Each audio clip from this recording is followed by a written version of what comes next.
Hello viewer. This is Murugan S. This video tutorial describes how to manually change date and time settings in Windows 10. Click Start. Click Settings. Click Time and Language.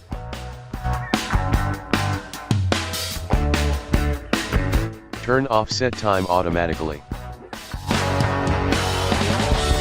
Click Change. Now you can change date and time easily.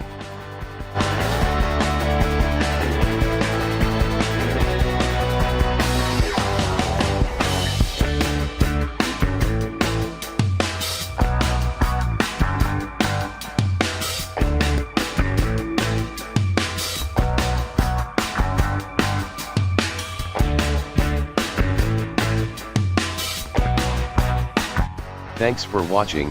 This video was helpful. Please subscribe our channel. Bye.